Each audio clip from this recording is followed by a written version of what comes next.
ሰላም ወንድሜ እንዴት አመሸ? እሺ ሰላም እንደምን አለሽ እህቴ? እግዚአብሔር ይመስገን ሰላም ነው። እግዚአብሔር ይመስገን። እ ያው ስለ ትዳር ጉዳይ ስላነሳህ ላማክርህ ፈልጌ ነበረ። እሺ እሺ በትዳር 13 ዓመት ቆይቻለሁ አብሬው ማለት ነው። እህ እና የ7 ዓመት ልጅ አለን።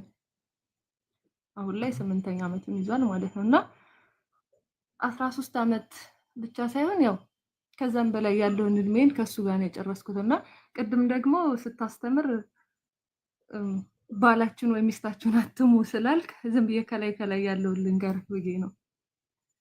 እና ባለቤቴ በጣም ሱሰኛ ነው። ከሱሰኛም ውጭ ደግሞ ዱላም አለው። ብዙ ነገሮች አሉና ብዙ መስዋዕትንም ከፍዬ ወደ ቤተክርስቲያንም ወሰድኩት፣ ጸበልም ወሰድኩትኝ። እስቲል ሃይማኖት የማይፈቅደውን ነገር ሁሉ ቤተሰብ የማይፈቅድልኝን ነገር ሁሉ ሄጄ ሞከርኩት።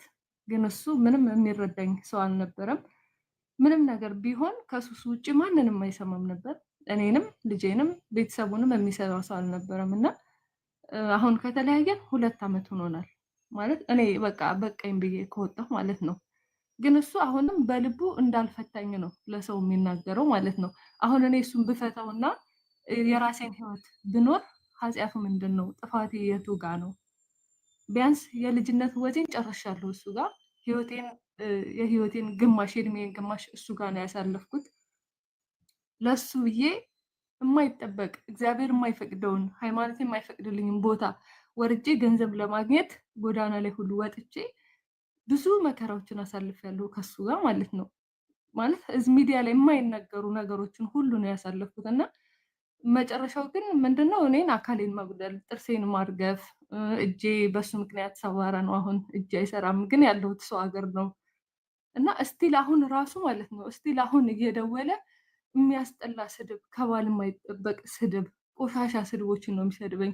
ስልክ ስራ ላይ ሆኜ ልጄ ደግሞ ያለው እሱ እናት ጋር ነው። እና ልጄ ምን ሆኖ ነው ብዬ ደንግጬ ስደውልለት የሚያስጠላ ለቃሉ በጣም ይቅርታ ወንድሜ፣ ሻርሙጣ፣ ቆሻሻ የሚባል ስድብ ነው የሚሰድበኝ። እና ይሄን ሁሉ ችዬም በፊትም እዚህ አረብ ሀገር ሰርቼ 4 ዓመት ሙሉ ሰርቼ አንድ ብር ሳይኖረኝ ህይወት ይኖረናል ትዳር ይኖረናል ብዬ እያንዳንዱን ገንዘብ በአካውንት አስገብቼለት ኢትዮጵያ ስደርስ ግን ከኤርፖርት እንኳን እኔ ነኝ ታክሲ ከፍዬ ቤት ሄድ ነው ማለት ነው። እና ኮንዶሚኒየም የቆጠብኩትን ኮንዶሚኒየም አውጥቼ ነው በዓልን ያከበርኩት ከሱ ጋር ሆኜ ማለት ነው። እና ይሁን እሺ ይሄም ደግሞ ያልፋል ብዬ እንዳድስ እንደገና ደግሞ ከመሬት ተነስቼ ከፍ ስል ደግሞ ማሳ ሁሉ እንደወንድ ገብቼ ማሳ ሁሉ ገብቼ ህይወቴን በቃ ከአውሬ ጋር ጫካ ውስጥ ገብቼ ሁሉ ለፍቼ አሁን ላይ ግን እሱ ለኔ ያለው ምላሽ ምንም አይነት በቃ የሆነ 5 ሳንቲም ክብር የማይሰጠኝ ማለት ነው።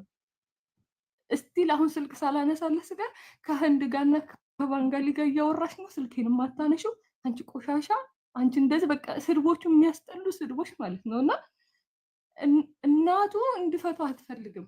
እናቱ በጣም መልካም ሴት ናት። ልጄን ይዛ አሁን በዚህ ኑሮ ውድነት ልጄን ይዛ የኔን እጅ እየጠበቀች ስራ ለማግኘት በ60 ምናምን ዓመቷ ስራ ለማግኘት ደላላ ጋር እየሮጠች ያለች እናት አለችው። እና እናቱን በጣም ነው የምወዳት፣ በጣም ነው የማከብራት። እሱ ግን ያ ምንም አይታየው ማለት አሁንም እስቲል የኔን እጅ ነው የሚጠብቀው። የኔን ገንዘብ ነው እየተቀበለ ያለው፣ የኔን ገንዘብ ነው እየበላ ያለው። እና በዚህኛው በኩል ደግሞ ቤተሰቤን አጥቻለሁ። 13 14 ዓመት ሙሉ ከወንድሞቼ ጋር አልነጋገርም። ይሄን ሰው ለምን አገባሽ ህይወትሽን ያዘበራርቀዋል ተብዬ ማለት ነው። ግን የመጀመሪያም ስለነበረ ማንንም አልሰማሁም ነበር።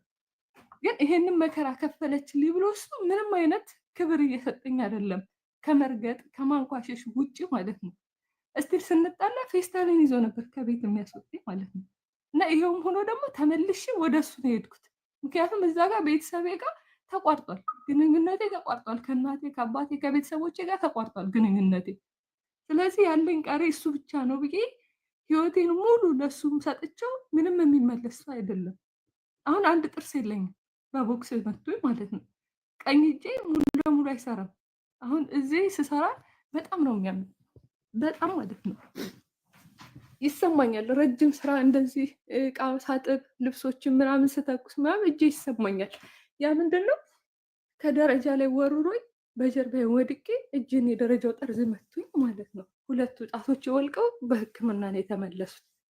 ይሄም ሆኖ አልተውኩትም። ምንም አማራጭ የለኝም ነበር ወንድሜ እና ወንድሞቼን ሁሉ አጥቼ ቤተሰቤን ሁሉ በሱ ምክንያት አጥቼ አሁን ስፈታው ግን እኔ ማስፈራራት ነው የጀመረው። ማለት ያው ሴትነት ከባድ ነው እና ከእሱ ጋር በነበርኩ ሰዓት የነበሩ ቪዲዮዎችን ያስፈራራኛል። ልጃችንን ረስቶታል። እዛ ጋር ገባ አይደል? በቃ እያንዳንዱ ነገር ለሱ የገንዘብ መቀበያ ነው ያደረገኝ እኔን ማለት ነው። ይህን ያክል ገንዘብ ካለሽ እንደዚህ ነው ማረግሽ፣ ይሄን ነው የምለቀው። ይህንንም አክል ዓመት ከእሱ ጋር ኑሬ ተጨቁኝም ምንም አይነት ግድ አይሰጠውም ለእኔ ማለት ነው። ግድ ምንም ማለት ነው። የፈለገ ነገር ቢሆን ለእኔ ይሄን መስዋዕት ከፍላለች ብሎ አያስብም። ግን እናትየው አሁንም እንዳለ ነው የምታስበው፣ ትዳራችን እንዳለ ነው። እኔ ግን ወደዚህ ሀገር ስመጣ የመጨረሻ ተስፋዬን ቆርጬ ነው የወጣሁት ማለት ነው። ከቤት ሲያስወጣኝ ማርያምን ነው የምልህ፣ አንድ በፌስታል ልብሶችን ይዤ ነው ዘመድ ጋር ሂጅ ወደኩት ማለት ነው። የባዳ ዘመድ አስጠግቶኝ ነው ወደዚህ ሀገር ለመምጣት ፈለገ። እግዚአብሔር ነው የምልህ፣ እግዚአብሔር የማይወደውን ሆቴል ገብቼ ነው ለዚህ ሀገር ለመምጣት ብር ያጠራቀምኩት ማለት ነው። ለምርመራም ሆነ ለየትኛውም ነገር ሆቴል ውስጥ ገብቼ ነው ገንዘብ አግኝቼ ወደዚህ ሀገር የመጣሁት። ምንም አልነበረኝም። ሳስበው ልጄም ደግሞ እናቱ ስራ የላትም። ልጄም ትምህርቱን ሊያቋርጥ ነው። እናትየዋም ደግሞ እኛን ብላ ጎዳና ልትወጣ ነው። ያላትን ንብረት ሁሉ ጨርሳለች የኔን ልጅ ለማሳደግ እና ኢትዮጵያም ሆኜ የሰው ቤትም ጠርጌ ልብስ አጥቤ የሰው ድግስ ሳህን አጥቤ ነበረ ማበላቸው ማለት ነው። እና ወደዚህ የመጨረሻ ውሳኔ ወስኜ ስመጣ ሰው ሁሉ እየተፋብኝ ልክ እንደ ቆሻሻ አይቶኝ እዛ ሆቴል ውስጥ ገብቼ ስገኝ ወደዚህ ሀገር የመጣሁት ማለት ነው። እና አሁንም እሱ እኔ ሊተወኝ አልቻለም፣ እያስፈራራኝ ነው ማለት ነው። አሁን እኔ ከእሱ ጋር ብለያይ እግዚአብሔር የቱ ጋር ነው የሚጽፍብኝ? ኃጢአቴ የቱ ጋር ነው ጥፋቴ? አንዳንዴ ተስፋ ቆርጬ ራሴንም ለማጥፋት እሞክራለሁ። ግን ደግሞ ልጅ አለኝ፣ ግን ደግሞ አይነ ስውር አባት አለኝ፣ ከኔ ብዙ የሚጠብቅ አባት አለኝ፣ ደካማ አባት አለኝ፣ እናት አለኝ። ስለዚህ እነሱን ለማን ጥዬ ብዬ የልጅ መከራ አላሸክማቸውም ምንና ደግሞ መልሼ እጠነክራለሁ። ግን አሁንም ሊተወኝ አልቻለም። እንዴት አድርጌ ነው መተው የምችለው? ልጄን ነው የሚጠቀምበት። ስልክ አላነሳ ስለው በልጄ ወይስ ያስልካል። እማ ናፍቀሽኛል አትደውይልኝ፣ መልክሽ ሁሉ ሊጠፋብኝ ነው እያለ ልጄ ደግሞ ሆዴን ያባባዋል። ስለዚህ ለዛ ስል ደግሞ እደውላለሁ። ቤተሰቡ በሙሉ ሱሰኛ መሆኑን ያውቃል። ግን ማንም ሰው ከጎኔ ሆኖ ይህን ልጅ ሱሱን እናስተው ያለኝ የለም። ምንድን ነው የሚል አግብተሽ የለ እንዴ? ለምን እንደፈለግሽ አትወጩ? ባልሽ አይደለ? አካልሽ አይደለ? ማዳን ያንቺ ፋንታ ነው ነው የሚሉኝ እንጂ ማንም ሰው እስኪ ወደ ጸበል እንውሰደው ብሎ ማንም የጠየቀኝ ማለት ነው። እና መስዋዕት የከፈለችው እናቱ ናት ከኔ ጋር ማለት ነው። ይህን ሁሉ መስዋዕትነት የከፈለችው እናቱ ብቻ ናት። ቤት ሽጣ ቤት እንኳ ገዝታ ከብቶች እንድናረባ ፈቅዳለን።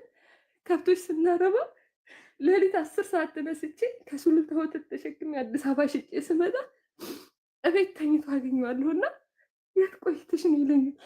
ታክሲ አጥቼ ወይ የሆነ ነገር በፊት ከምገባበት ሰዓት የተወሰነ ዝንፍ ካለ ከማንም ጋር ስትላላሽ አይደል ሊሆንሽ ጥፊም አለን። ለማውራት ደግሞ ማታ ሲመጣ እናወራ ለማለት ሞቅ ብሎት ነው የሚመጣው እና ከኔ ጋር አንሶላ ላለመጋፈፍ ነው አሁን ይህን ጭቅጭቅ የምታነሽ። ካመመኝ እኔ ጋር ላለመተኛት ከኔ ጋር አንሶላ ላለመጋፈፍ ነው አይደል አመመኝ ብለሽ የምትሆኑ ስድብ አለ። ሲነጋ ደግሞ ጠዋት ለማውራት ስፈልግ ሰላም ወለኛ አይቀድምም፣ ቁርስ እንዳልበላብሽ ነው ይለኛል። ምሳ ሰዓት ደግሞ እሺ አሁን ደግሞ ይሻለ ይሆን ብዬ ምሳ ሰዓት ደግሞ ለማውራት ስፈልግ ውጣልኝ ነው ወደ ሱሱ እየገፋሽ ነው ብሎ ደግሞ ገፍትሮና በጥፊ መቶ በሩን ዘግቶብኝ ይወጣል ማለት ነው። እና ለማውራት አንድም ቀን እድል ሰጥቶኝ ያውቃል። ግን ሁልጊዜም እሱ ልክ ነው። በቃ በሱ ቤት ሁልጊዜም ልክ ነው። እኔ ነኝ ውሸታም፣ እኔ ነኝ አጭበርባሪ፣ እኔ ነኝ ሌባ፣ እኔ ነኝ ሁሉ ነገር።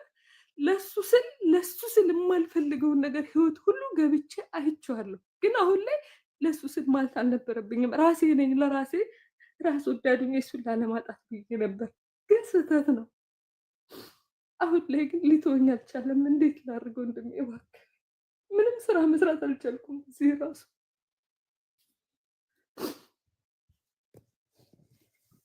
አይዞሽ እህቴ። ማን ነበር ስምሽ? ይቅርታ። ሰርካለም። እሺ፣ ምናልባት መናገር ካልፈለግሽ ብዬ ነው። ችግር የለውም። እሺ ችግር የለም። ሰርኬ፣ በመጀመሪያ ስላወኩሽ በጣም ደስ ብሎኛል። ክርስቲያኖች ወንድሞች ማለት እንዲህ አይነት ላይቮችን የከፈትኩት በምክንያት ነው። ማለት እንዲህ አይነት ችግር በጣም ብዙ ቦታዎች ይኖራሉ እና ምናልባት ተናግረው እንኳን የሚቀላቸው ካሉ ሀሳባቸውን ለማዳመጥ ብለን ነው ላይቭን የከፈት ነው። ሰርኬ፣ በመጀመሪያ ስላወኩሽ በጣም ደስ ብሎኛል እና በመጀመሪያ ደረጃ ልነግርሽ የምፈልገው ነገር በጣም በጣም በጣም ብርቱ እህት ነሽ። በጣም ብርቱ ሴት ነሽ። ማንም ሰው መታገት የማይችለውን ነገር የታገሽው። እንዲህ አይነት ጉዳዮች ላይ እንደው ትዳሬን ድንገት ብፈታ ይሄ ስህተት በፍጹም ሊሆንም አይችልም። ሊሆንም አይችልም ብቻ ሳይሆን ሲጀመር በእንዲህ አይነት ሲቹዌሽን ላይ ሆነሽ የለም ትዳርሽን እንዳትፈች የሚል ሰው በራሱ ጤናማ አይደለም ነው ባጭሩ። ምክንያቱም እንዲህ አይነት ህይወት ቀላል ነገር አይደለም። ይሄ አሁን ቅድም ከነበብን መጽሐፍ ቅዱስ ላይ የሚገናኝ አይደለም። ለነፍስ ሁሉ የሚያሰጋ ነው። ሰርኬ፣ አሁን ይሄ እያወራሽ ያለሽው ነገር ለነፍስሽ ሁሉ የሚያሰጋ ጉዳይ ነው። ሲጀመር አንድ ሰው ለነፍሱ ስጋት እያለበት የግል ደህንነት ሳይሰማው ትዳር የተባለን ህይወት ኑር ይባላል ወይ? በፍጹም። በመጀመሪያ ትልቁ ነገር ደህንነታችን ነው። በነገራችን ላይ ደህንነትሽን አጥተሻል፣ በጣም ጥቃት ይደርስብሻል፣ ድብደባ ምናምን፣ ይሄ ሁሉ ወንጀል ነው። በመጀመሪያ ደረጃ ማወቅ ያለብሽ ነገር ነገሮችን አለማወቅ እንጂ። ከይቅርታ ጋር በዚህ አጋጣሚ ምናልባት ከኔ የተሻለ ልትረዷት የምትችሉት ወንድሞች ካላችሁ ፕሊስ ፎሎ አድርጓት። በተለይ እህቶች ከህግ ጋር ተያይዞ የምትሰሩ አንድ በአንድ። ምክንያቱም ይህ ሰው በነገራችን ላይ በትዳር ህይወትም በስራ እያገዘሽ ካልሆነ ቁጭ ላይ አንቺን ገንዘብ ብቻ ቁጭ ብሎ የሚመገብ ከሆነ ያንንም ወስዶ ደግሞ እየጠጣ እንደፈለገው ውሎ እየተመለሰም ደግሞ አንቺ ላይ ጥቃት የሚያደርስ ከሆነ ይሄ ለአንቺ በነገራችን ላይ ፍቺ ብቻ ሳይሆን የህግ ከለላ ያስፈልግሻል።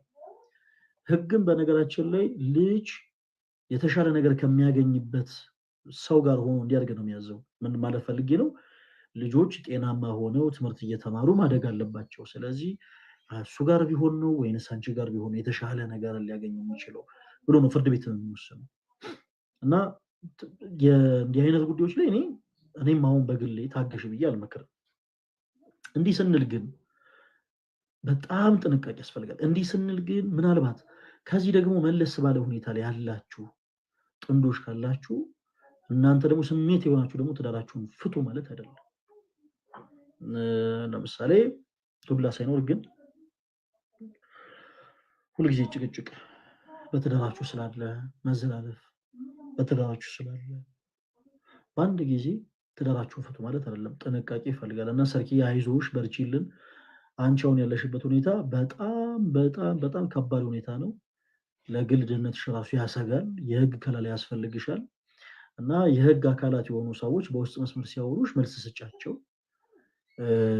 ምክንያቱም የምታፈሪውን ንብረት በአጠቃላይ ያፈራሽውን ንብረት ካለም ጭምር እያንዳንዱ ነገር እንዲሁ እንዳይባክን ከንብረት ባለፈ ደግሞ የህይወትሽ ጉዳይ ነው የሚያሳስበው እና ቆመሽ መሄድ አለብሽ። ቅድም እንዳልሽው እጅግ በጣም ልትረጃቸው የሚገቡ የምትወጃቸው አባት አሉሽ። እንደገና ደግሞ ልጅ አለሽ፣ ገና ህይወትን በደንብ ያልኖረ ገና እንግዲህ ህይወትን ለመኖር ገና ቀና እያለ ያለ ደግሞ ልጅ አለሽ። ስለዚህ እነዚህ ሁሉ ሰዎች ሲባል መኖር አለብሽ እና ከዚህ አንጻር የህግ ከለላ ነው ለአንቺ የሚያስፈልግሽ። እዚህ ውስጥ ያላችሁ እህት ወንድሞች፣ ክርስቲያን የሆናችሁ እህት ወንድሞቻችን መልካም ነገርን ለማድረግ ሲጀምር ኦርቶዶክስ መሆንም አይጠበቅም እና ሁላችሁም የህግ ከለላን ማድረግ የምትችሉ ማለት ነው። ፕሊስ እባካችሁ እህታችንን ሰርኬን አውሯት። እህታችን ሰርኬን እኔ ጠየቅሽኝ ጥያቄ ግን እንዲህ ባደርግ ለምሳሌ ትዳሬን ብፈታ እንደው ጠየቂውን በፍጹም አሁን ይሄ ጤናማ የሆነ ውሳኔ ነው የወሰንሽው። ጤናማ ያልሆነ ሰው ነው እንዴት ትፋቻለሽ የሚለው ነው ባጭሩ።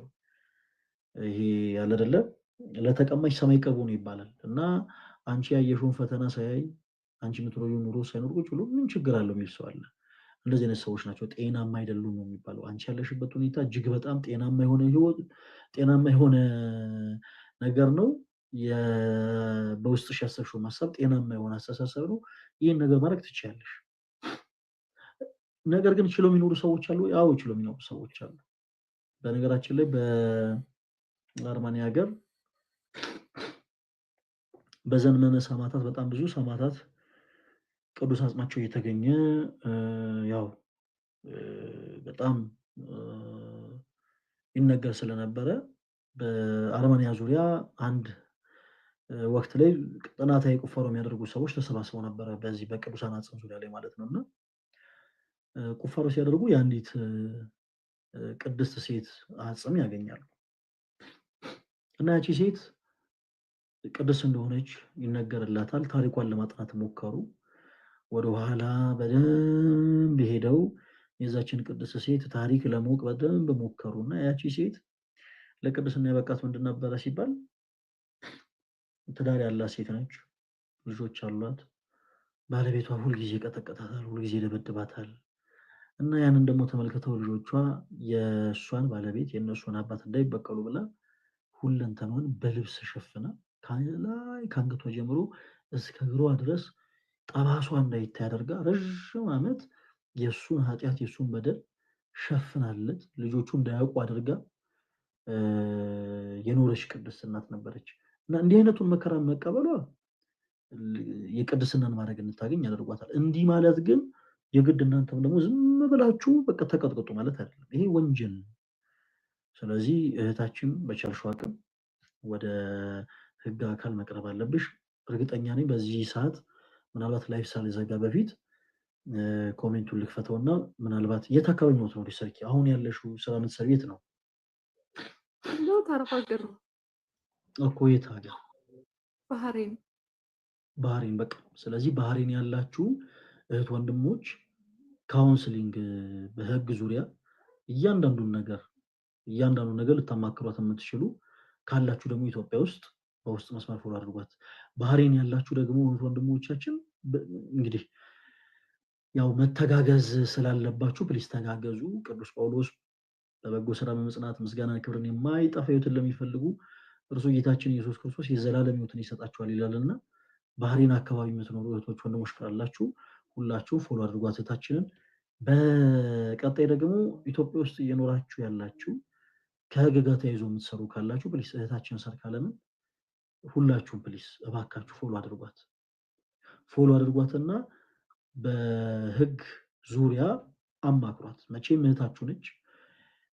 ወንድሞች እዚህ ውስጥ ያላችሁ ሁላችሁ እህት አላችሁ፣ እናት አላችሁ፣ ሴት ልጆች አሏችሁ እና እንዲህ አይነቱ ጉዳይ ዝም ልትሉበት የሚገባ ጉዳይ ስላልሆነ ሁላችሁ እየገባችሁ ፎሎ አድርጓት።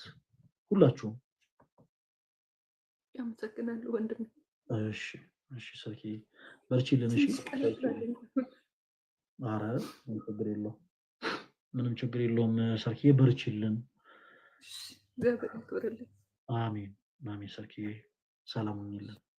አሜን። ባህሬን ነው የምትኖረው? የት አካባቢ ያላችሁ ባህሬን ነው የምትኖረው እና ባህሬን አካባቢ ያላችሁ አገኟት። እሺ ኤኒዌይስ እኔም በጣም ለአጭር ሰዓት ነው የገባሁት እና ደግሞ ወንድማችን እፎይም ከፍቷል። ክርስቲያኖች ወንድሞች በዚህ ሰዓት ከምን ጊዜውም በላይ እንግዲህ የእናንተ እርዳታ ወንድማችን እፎይ ይፈልጋልና ሁላችሁ